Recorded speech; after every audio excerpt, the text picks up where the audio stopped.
It's taken at Hillsborough, home ground of Sheffield Wednesday Football Club.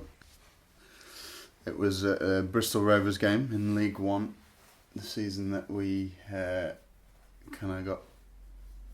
beat Sheffield United to promotion to the Championship. They're still there. None of that's relevant. Sheffield Wednesday started doing these crowd pictures, and then they'd upload them and you'd tag yourself in. And I clocked the guy, this massive lens at the pitch side, nudged Dad, and we just pointed, and then this photo appeared on Facebook, and it's just, from being, I don't know, probably 12, Hillsborough was, the sort of, the thing I did with my dad. It would be, and for the next, how many years is that? Next 20 odd years. Come what may, most Saturdays, I would go back and me and Dad would go to the match together and sit in the same seats.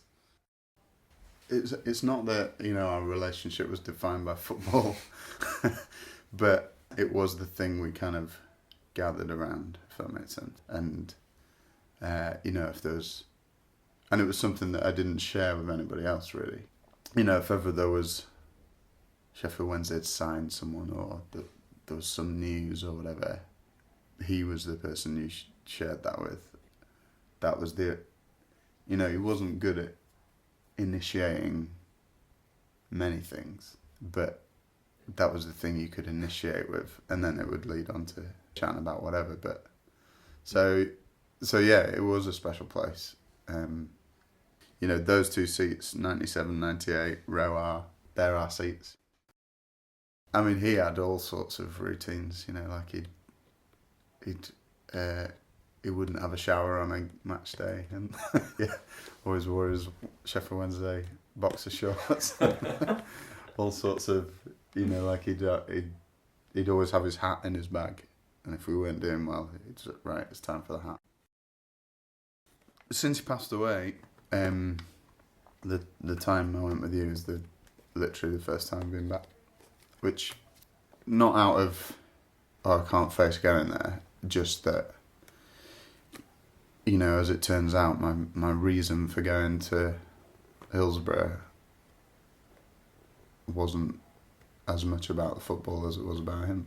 I remember when the last fixture list came out, so the last season that he was alive, I remember that August or end of July, whenever it is, that they released the fixture list, and suddenly that fixture list was like, well, I wonder which game will be the last, which, and suddenly it was this weird thing where you could measure a life in home games.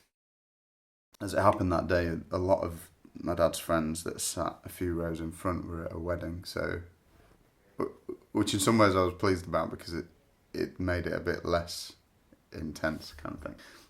But the guy, and it also meant we could sit in their seats.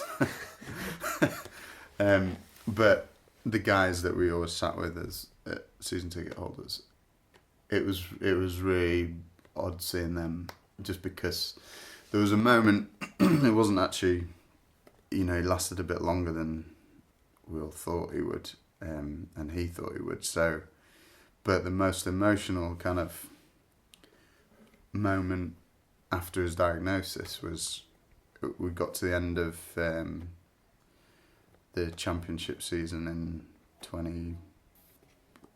don't know when that would be, 2013, I guess. Yeah, and he'd had cancer. Well, he'd been diagnosed, so it deteriorated that season, and then so that he was there on the last game. He was very ill though, and Sheffield Wednesday had stayed up, and then he just kind of sat down, and he kind of had a little look around, and then just began to cry, and I think he thought,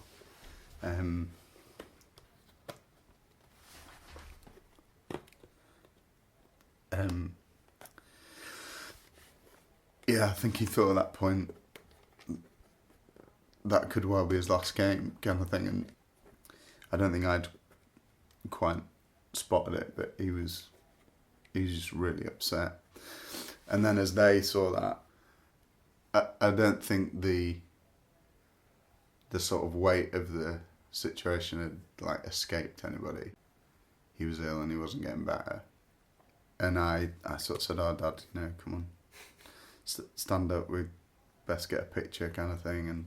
And he always dealt with everything with a bit of humour, like a good slice of humour. So he was quite dark sometimes and that. But we had this photo, and the guys behind us who had sat with us for years, they took the picture and they started crying. It was just a very poignant moment. For ages, when I think about my dad, the image in my head is when I was at his side when he passed away, which was nothing like him. My dad was always quite a big guy and big personality with it, and he was, come the end, even his skin was grey, but he was thin and gaunt. His watch was dangling down by his elbow and stuff, and his teeth were bad and all that. But that's the, when I think about my dad, that's what is in my head, and for the first time last week, I had a dream, and it started with that image, but then it moved to like much more images that were much more him, And so, stumbling across photos of him playing parts in, on stage or production shots or things like that, where he's just on stage, he's having fun, he's entertaining people. Having those as a kind of reminder has been really important for that reason, really, because for so long your kind of flashbacks are that last moment, and compared to the last 30 odd years, it's such a fleeting moment that, and it's not a fair reflection of the man.